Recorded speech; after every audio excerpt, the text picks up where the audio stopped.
por tu fidelidad, tu amor, tu misericordia, tu bondad, tu paciencia. Gracias porque antes de la fundación del mundo nos habías escogido, Señor. Y el apóstol Pablo dice que tú nos escogiste y nos pusiste, lo tomaste por fiel y lo pusiste en el ministerio. Gracias. Te pedimos que hoy queremos aprender acerca de la persona de Jesús, para ser como Jesús, para ver, caminar, actuar como Jesucristo lo hizo, Padre Santo, y que seamos como la luz de la aurora, que va de aumento en aumento hasta que el día es perfecto. Muchas gracias, Padre, en el nombre de Jesús. Amén. Ok, vamos a ver sus libros. Acá en Viterbo ya dimos los libros. Martita y Francisco se los voy a dar de este viernes en 8, que nos vamos a juntar, primero Dios, y entonces ya van a tener sus libros de apoyo. Si ustedes van, por favor, otra vez ya con sus libros en mano, si ustedes van a la página 25, obviamente, como habíamos dicho, los alumnos no tienen este libro, solo lo tienen los maestros. Entonces, obviamente, los alumnos no van a saber cuál es el tema, no van a saber nada de esto que yo voy a decir ahorita. Solo los maestros van a saber cómo va el proceso. La lección número 1 la di yo hace 20 días. La lección número 2 hace 15 días la dio mi esposa. Y hoy vamos a ver la lección número 3, que está en la página 25. Solo voy a leer la página número 25 y después lo voy a hacer como que si fuera un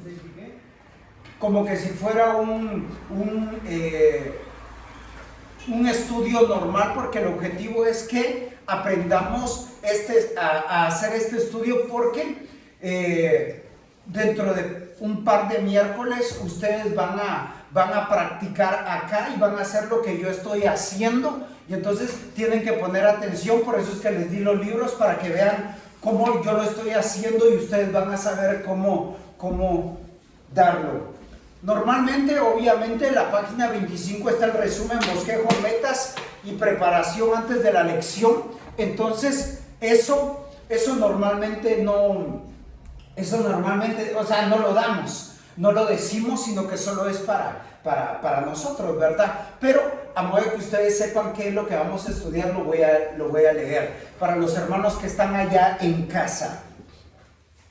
La lección 3 se titula, página 25, La mirada del Padre. Y el resumen me encanta porque ustedes pueden ver allí de qué se trata toda la historia. Algunos vienen tarde y todavía se ponen a conectar su teléfono. Ok, el resumen dice: en la historia del hijo pródigo, vemos que el padre sigue el mismo patrón que Jesús, que es ver, que es mirar, sentir compasión y actuar. El padre está concentrado en mirar. Al ir corriendo hacia su hijo, no solo refleja el deseo de verlo, sino también de protegerlo. Y la única manera de hacerlo es recibiéndolo antes que la multitud. Esta secuencia de ver, sentir compasión y actuar también refleja cómo amó Dios a su pueblo en el Antiguo Testamento. Y ese es el resumen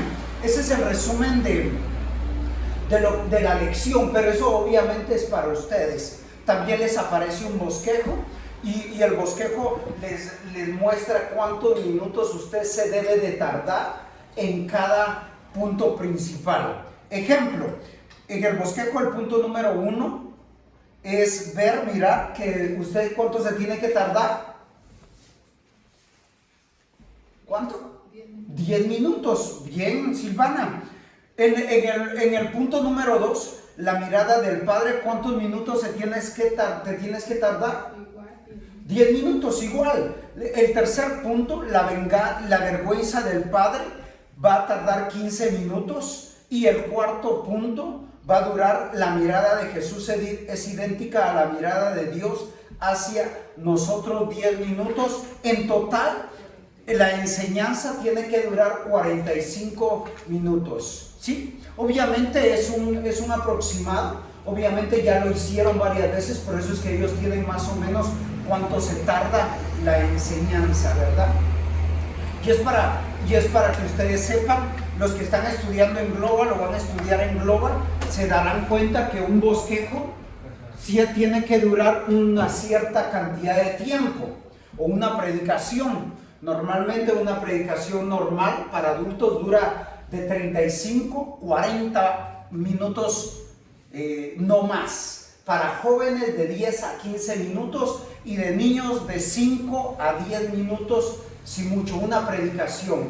Alguno va a decir, no, que el Espíritu Santo me toca y muladas así, pero nosotros por eso es que hacemos bosquejo, porque necesitamos llevar el control de nuestra predicación. Obviamente el Espíritu te puede tomar y todo, pero ya es fuera del bosquejo que tú tienes.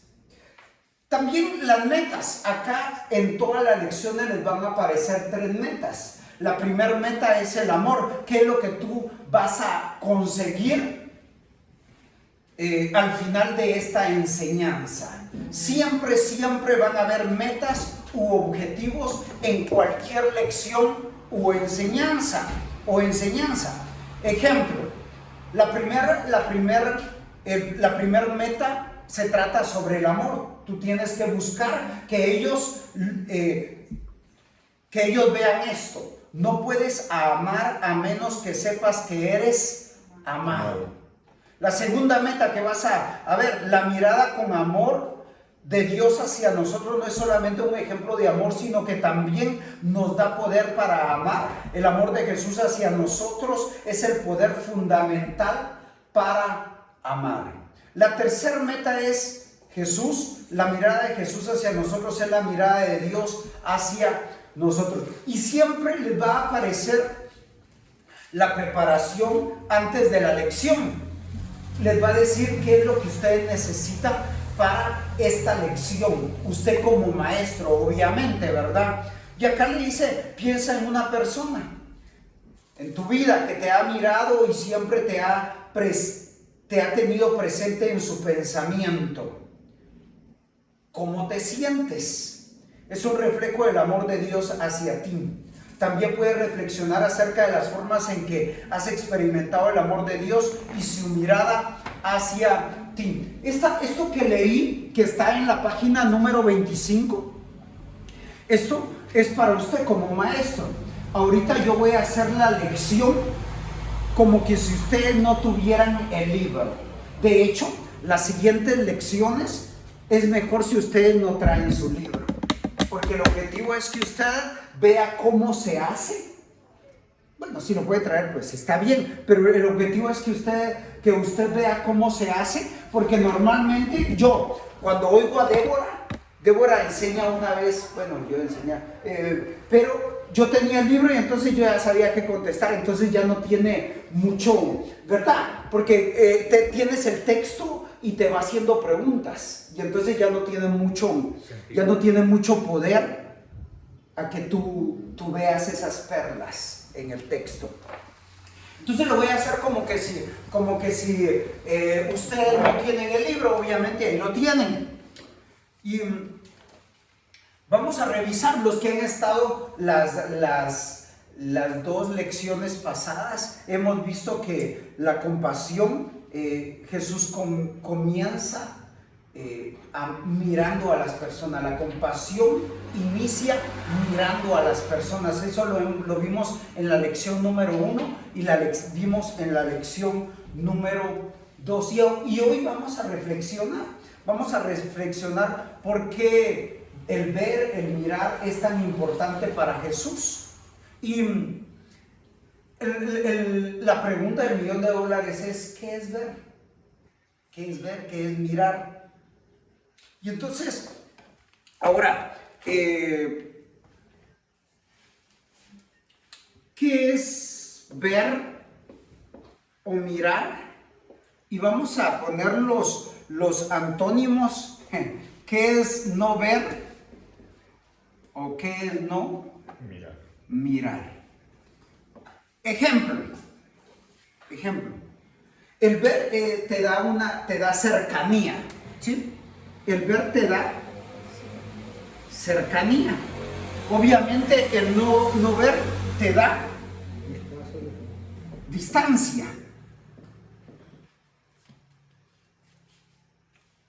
¿Qué otra cosa hay? ¿Qué se te viene? ¿Qué se te viene a la mente? ¿Qué es ver? ¿Qué es mirar? ¿Qué es ver? ¿Qué es mirar? Y tomando en cuenta las 2 lecciones pasadas, la viuda de Naín y... ¿cuál fue la que diste tú, mami? La viuda de Naín y otra que vimos. El buen samaritano. Vimos la viuda de Naín y el buen samaritano. Yo aquí dentro de las que veo no veo algo que creo que es importante, que es observar. Observar, ok. Ver, mirar, observar es sinónimo, pero lo vamos a poner, porque entonces observar. El ver es observar. El no ver, el antónimo de observar sería ignorar, ¿sí? Ignorar. Ok, ¿qué otra palabra se le viene? Tal vez Francisco, Tatiana o Marta.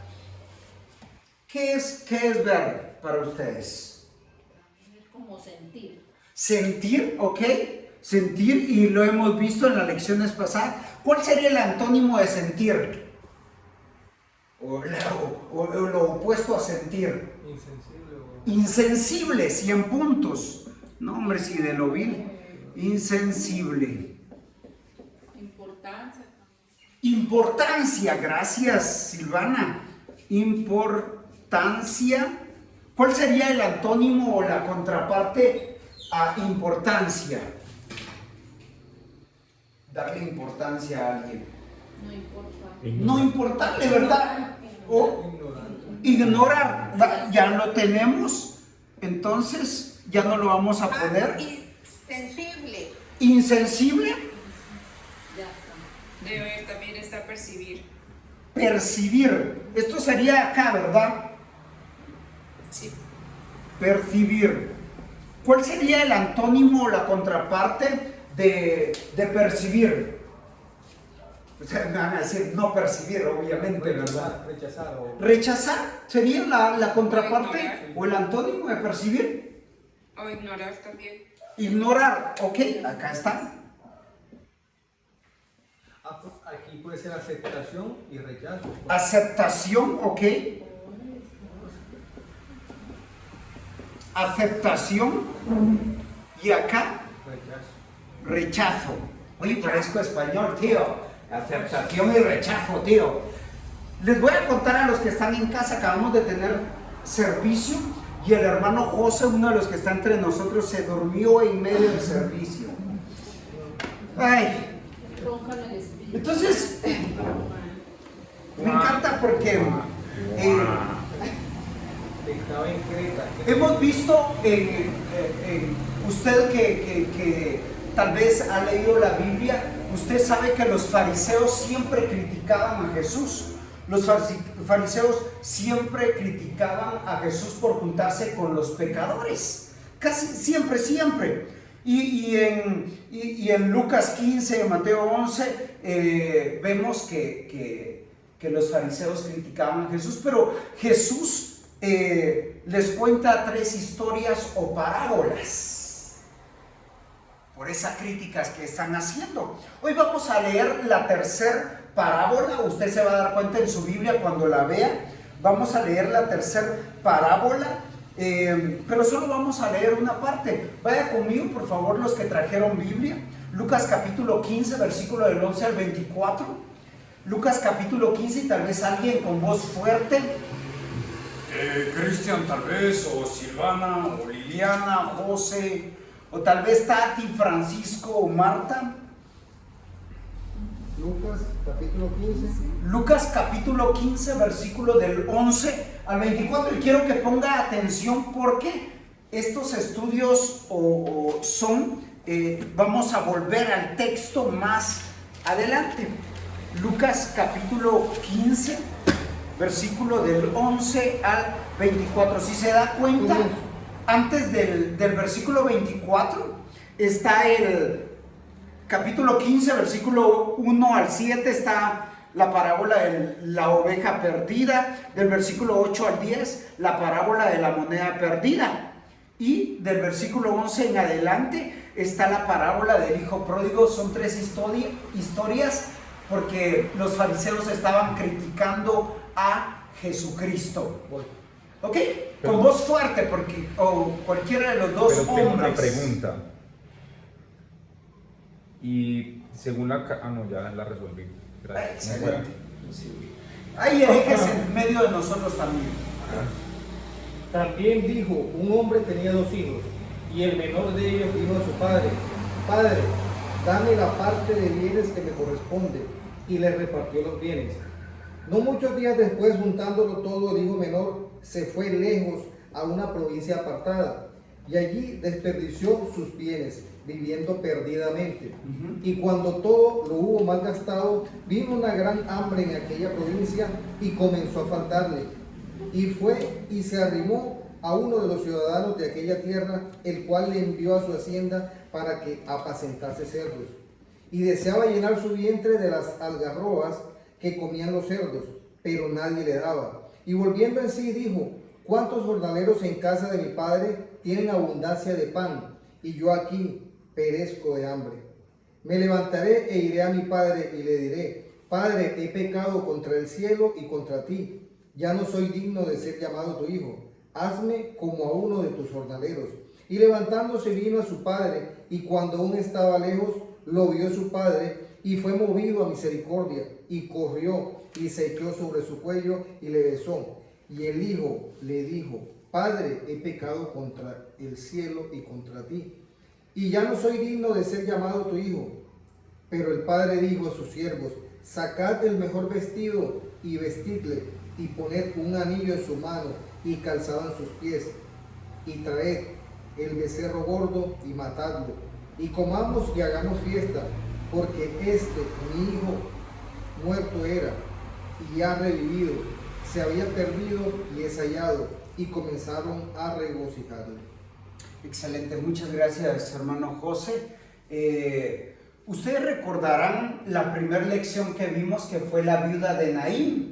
Y recordarán la segunda historia que vimos, que fue el hijo pródigo. Esta vez estamos leyendo la parábola del hijo pródigo, el buen samaritano fue la segunda. Pero hay algo similar en las tres lecciones pasadas. Hay algo similar en estas tres. ¿Qué patrones similares observas entre el recibimiento que le hace el padre a su hijo pródigo, con el relato del buen samaritano, el de la viuda de Naín? Misericordia.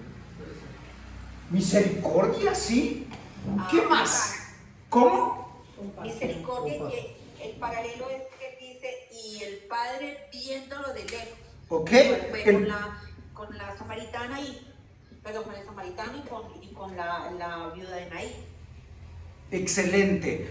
Quiere decir que lo vio. ¿Qué segunda característica? Haciendo como... Versículo 20, vean. Sí, dale, hermano José. Oye, haciendo, digamos, como un clic, como lo que se acaba de ver, la mirada, miró, el mirar. Exactamente. Él miró al hijo, ¿verdad?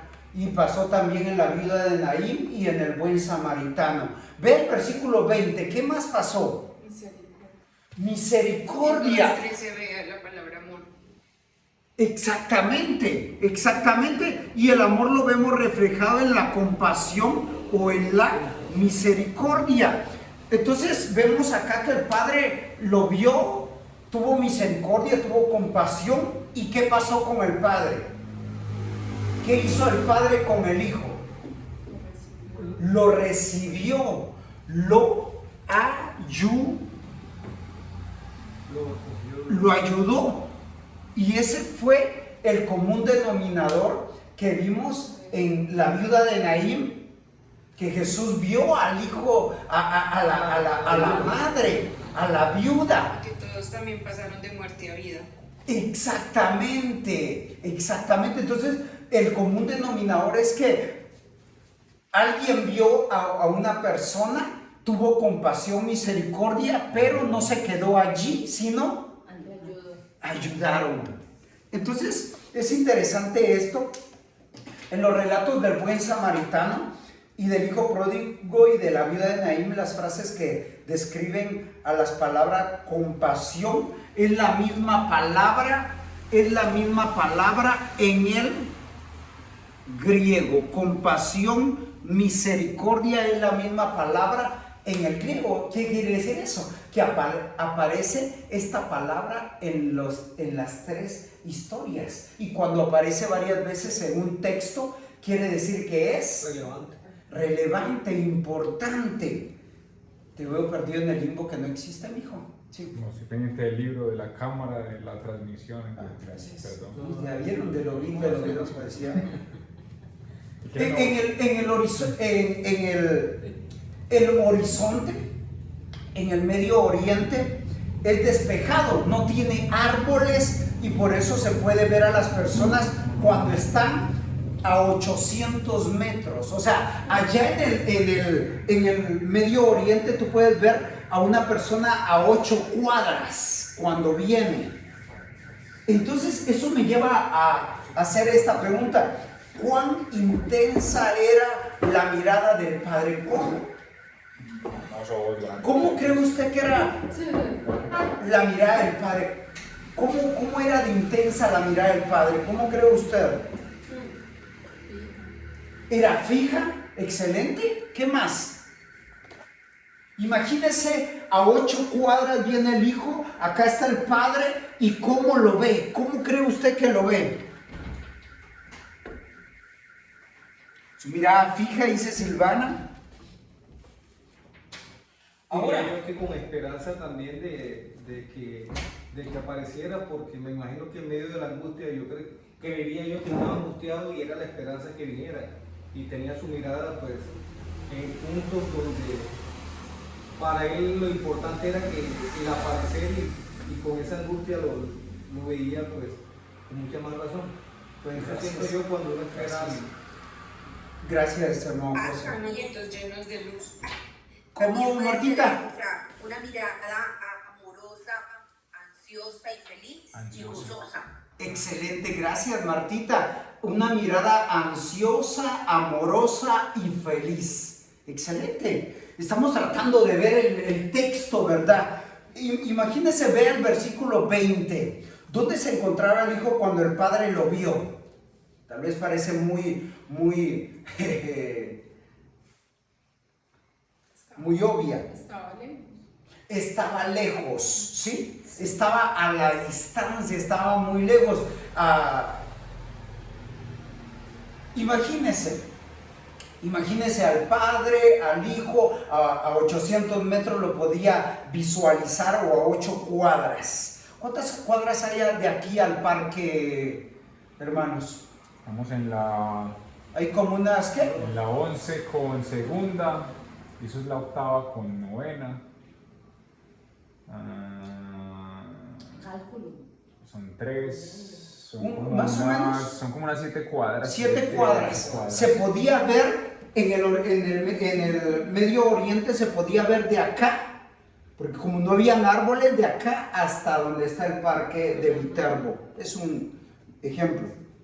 ¿Con cuánta frecuencia cree usted que el Padre debió haber levantado la vista de su trabajo para poder divisarlo sobre el horizonte? ¿Con cuánta frecuencia cree usted? Lo que me decía, Estaba ahí todo el la tiempo. esperanza que tenía, miraba continuamente. Era Todos los días. todo. Todos los días, continuamente. Los estudiosos dicen que cada 15 minutos más o menos, para poder visualizarlo así como dice el texto. Entonces, como que se levantaba y trabajaba, pero su mirada estaba atenta. Ahora, ¿qué te dice esto acerca de la manera en que estaba mirando el Padre? Muchos ya dijeron, estaba una mirada amorosa, dijo Martita, ¿verdad? Con esperanza. Con esperanza. Pero yo creo que realmente estaba bastante ansioso. Súper ansioso, Sí. ¿verdad? Pero le robó, se pidió todo lo que tenía y se fue. Pidió toda su herencia y se fue. Salado. Ahora, la pregunta es, ¿por qué fue el padre? Esto me parece muy obvio, pero ¿por qué fue el padre corriendo para recibir a su hijo? Diría yo que el sentido que le dio a la parte final, porque decía que su hijo lo hacía muerto, pero por esa razón lo recibió, porque estando por fuera, no sé qué condiciones estaría, pues sentiría que estaba, pero un hijo perdido en esas condiciones lo hacía muerto, lo hacía dentro de sí guardaría esperanza, pero la angustia lo hacía cada día sentir como más débil en esa misma espera. Wow. Entonces esa misma angustia pues lo hacía pues estar en esa condición de felicidad al verlo. Entonces eso como Yo Esto creo que que como dice la parábola, de que él pasó, o sea, estaba muerto, porque hay personas que viven, pero digamos lo que están muertas, ¿sí? Aunque vivan, y pues la fortuna que tuvo es que no se perdió, sino que él se salvó porque pudo reconocer lo que estaba haciendo mal y regresar al Padre, que es lo que habitualmente nosotros hacemos o buscamos que las personas lo hagan, Gracias, sin nena. importar lo que hayan hecho. Gracias. Y les voy a contar esta historia, no está aquí. Una hermana que llegó a la célula allá donde hermano Neida nos contó que le asesinaron a su hijo, acá en Viterbo. Y dice que ella siempre, todos los días iba a hablarle a la tumba. Y siempre ella esperaba que su hijo llegara en las noches, pero su hijo ya estaba, y pasó muchos años así hasta que Dios sanó su corazón, pero ese es el punto, ¿verdad? Imagínate este escenario, imagínate, es una historia. Tú vives en un pequeño pueblo como es Viterbo y acá solo hay una fábrica, imagínate. El hijo del dueño de la fábrica presionó a su padre para que vendiera la fábrica a una gran corporación, la cual cerró después de eso, convirtiéndote a ti y a tu familia en desempleados. Luego, el hijo tomó el dinero de la venta de la fábrica y lo gastó todo en casinos. Ahora ha regresado al pueblo en busca de trabajo. ¿Cómo recibiría la gente del pueblo al hijo del dueño de la fábrica que la vendió, quebró y se fue y gastó el dinero y ahorita regresa sin dinero a buscar trabajo? ¿Cómo creen ustedes que lo recibirían? no quedarían piedras. Pues como no es nada del padre, la gente no tiene nada que ver con él. Claro, machete, agarró. Con lanzas. Sí, pero nosotros, como el padre sí lo va a recibir con Lo gracia. lapidaríamos. Lo lapidaríamos. Te metes en la historia, ¿verdad, nena? Lo lapidaríamos. No quedarían piedras en Viterbo. Ahora déjeme darle otro ejemplo, ¿sí? Tu padre se fue de la casa cuando tenías 5 años, ¿sí? Y tú has visto a tu madre esforzándose, estudiando en la universidad, al mismo tiempo que mantenía un hogar sin una pensión alimenticia u otro tipo de ayuda económica. Cuando llega la adolescencia, tu padre ausente aparece y le pide disculpas a tu madre y quiere un préstamo de dinero. ¿Cómo recibirías la petición de tu padre? No tengo papá. Así va. Sí, mal. En la condición humana, todos esos ejemplos en la condición humana, no hay como cabida como a la misericordia y a todo esto que se ve En la Biblia. En la Biblia, sí, porque se piensa humanamente y no se razona de la mejor manera. Gracias, José. En el antiguo Medio Oriente podría haber ocurrido un recibimiento violento. Probablemente los más jóvenes habrían saludado al hijo en las afueras del pueblo y habrían ido rápidamente a divulgar la noticia. Luego el pueblo se habría reunido para arrojarle piedras. Eso hubiera sucedido en ese tiempo. Dado este escenario de las dos historias y el contexto que les di, ¿por qué otra razón fue corriendo el padre a recibirlo y a llenarlo de regalos? Según el contexto de las dos historias y de lo que acabo de leer. Porque anhelaba verlo, lo extrañaba. Anhelaba verlo, lo extrañaba. ¿Qué más? Lo amaba. ¿Qué más? Quería protegerlo. Quería protegerlo. ¿Por qué? Que le iban a dar piedra. Iban a matar. Lo querían matar, dicen ustedes. Ahora, un detalle más que completa el cuadro: los patriarcas en el antiguo Medio Oriente no corren, aún en estos tiempos.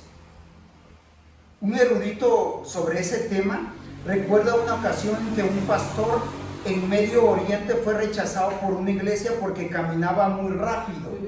Solo para que sea el contexto. Un equivalente a nuestra cultura sería ver a un hombre distinguido llegar corriendo en pantaloneta, en calzoncillos, a una reunión de negocios. ¿Sí? Eso simplemente no se hace.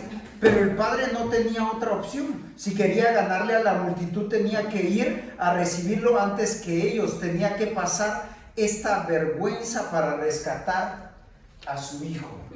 ¿Sí? Un acto de amor.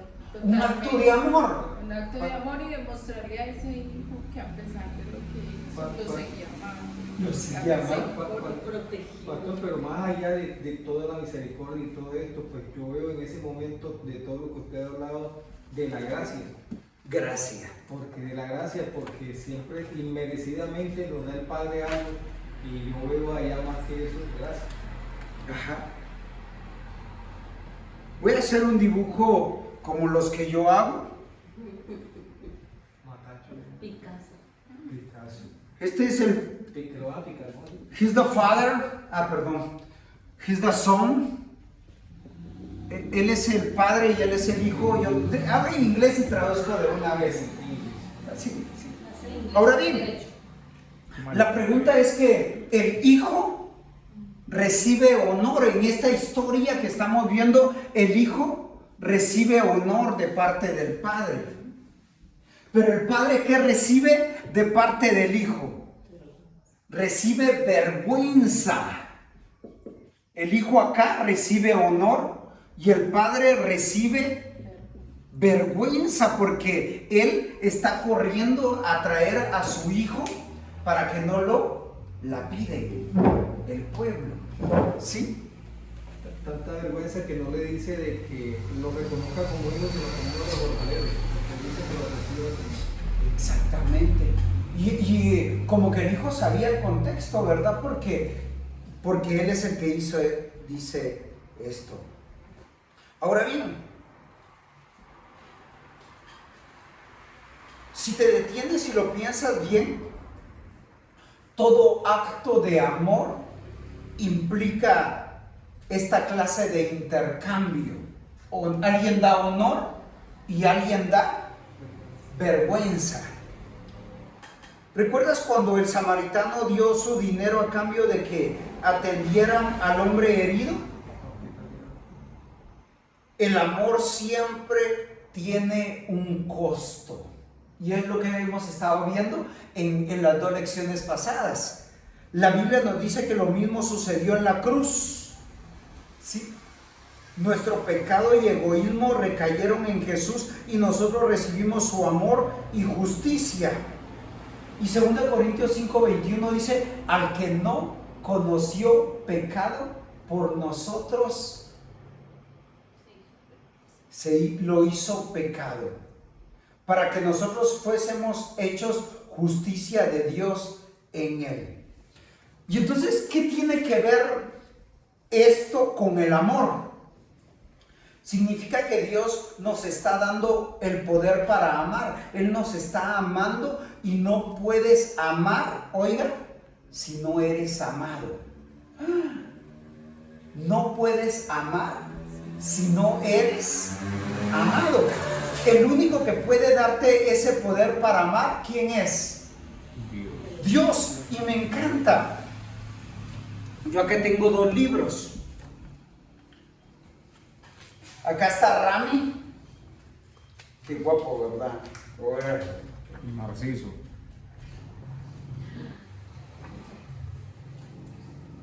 Aquí soy. Guapo, ¿verdad? Acá está Rami. Y acá está Jesucristo. Veamos las características de Rami. No.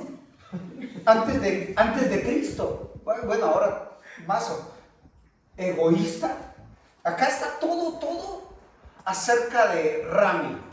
Egoísta, orgulloso, hermoso es una característica, pero igual. Es egoísta, Mentiroso. Con tu corazón. Vanidoso. Orgulloso. Secreta. Y pecador. Rebelde. ¿Cómo? Egocéntrico, vil, de lo menospreciado. Egocéntrico y lo que dijo Tati. Y todo esto es Rami. Todo esto. Ahora bien, dígame características o atributos de Jesús. Amoroso, Misericordia. misericordioso. Todo esto. Bueno. Fiel, Bondadoso. amable, bondadoso.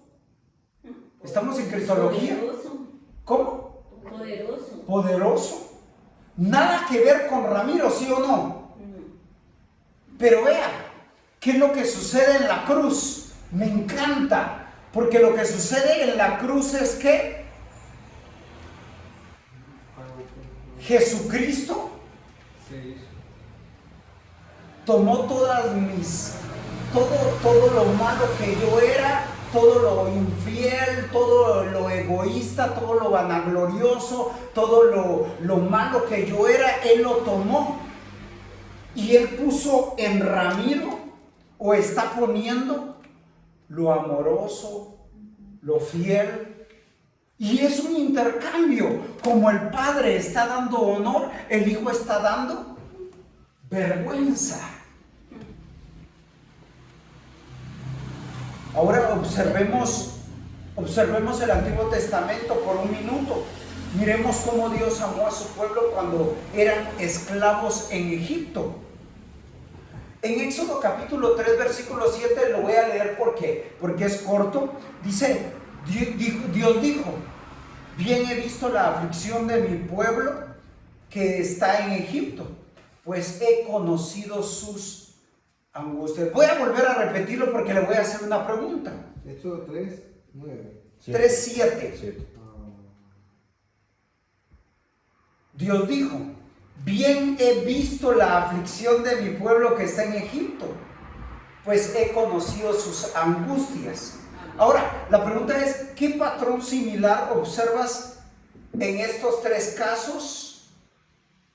El amor de Jesús hacia la viuda de Naín, el amor del samaritano hacia el hombre herido y el amor del padre hacia el hijo pródigo. Que vio y sintió compasión. ¿Cómo? Vio y sintió compasión. Vio y sintió compasión. ¿Usted qué dijo? Mira la angustia. Vio la angustia. Y ayudó. Y ayudó, no se quedó con eso. Lucas fue un estudiante meticuloso del Antiguo Testamento. Lucas, el escritor del Evangelio de Lucas, sabía que la acción de Jesús al ver, mirar y luego sentir compasión reflejaba el modelo del Antiguo Testamento que caracterizó la conducta de Dios al relacionarse con su pueblo. Al notar este modelo en Jesús y darle atención, Lucas está sugiriendo lo que los otros autores de los evangelios con frecuencia sugieren. Cuando vemos a Jesús, vemos a Dios amándonos. Otra vez, cuando vemos a Jesús, vemos a Dios Al igual que el padre en la parábola del hijo pródigo, Dios está esperando, mirando con sus ojos hacia el horizonte, buscándonos. Cuando nos ve, aún siendo un patriarca digno, recoge su túnica y corre hacia nosotros, dejando de lado la vergüenza, mientras nosotros caminamos con dificultad hacia Él, con nuestra carga de culpa y desesperación. Nos envuelve en sus brazos y nos llena de besos. Amén. Esta no es una nueva conducta de Dios. Él ha mirado a las personas con compasión durante siglos. Los ojos de Jesús le dan a Dios un rostro.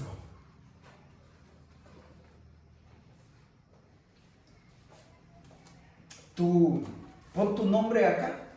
Silvana, Liliana, Shirley, José, Cristian, Francisco, Tatiana, Marta, los incircuncisos que no vinieron, que van a ver el video. Pongan su nombre y van a ver las características que tenían y cómo Dios con su amor mandó a Jesucristo y Jesucristo tomó tu lugar y ahora tú, por eso es que ahora tú amas y ahora tú eres fiel. Por eso es que ahora estamos siendo transformados, porque ahora ya no somos como antes. ¿Sí? Oremos, démosle gracias a Dios Padre, en el nombre de Jesucristo. Gracias Señor, porque antes, cuando estábamos muertos en delitos y pecados, el Padre que eras tú nos estaba esperando con los brazos abiertos, levantando la mirada cada 15 minutos. Y nos vistes en el horizonte y no nos preguntaste qué pecados habíamos hecho, qué cosas habíamos hecho, sino que solo corriste, nos abrazaste y no nos preguntaste nada, solo nos diste un beso, nos diste un anillo, nos diste calzado, nos diste vestido y mataste un animal para celebrar. Gracias, porque éramos indignos. Y ahora, con ese amor que tú nos mostraste, en esa salvación tan grande, ahora tú pones ese amor en nosotros y ahora nosotros podemos amar a las demás personas, amar a los que no hablan mal de nosotros, amar a aquel que anda robando en la calle, aquella prostituta, aquel alcohólico, aquel drogadicto, aquel que nadie quiere, que la sociedad no da ni un centavo. Gracias, Padre, porque ahora tenemos ese amor del Padre en nosotros. Gracias, porque nosotros por nosotros mismos no hubiésemos podido jamás, pero ahora el amor tuyo se ha mostrado en nosotros y nosotros podemos reflejarlo. Gracias, en el nombre de Jesús. Amén. Dios les bendiga. Ya para terminar, 2 minutos. Una foto para que enciendan su cámara. Enciendan su cámara, solo vamos a tomar una foto. Tal vez me apagas el video.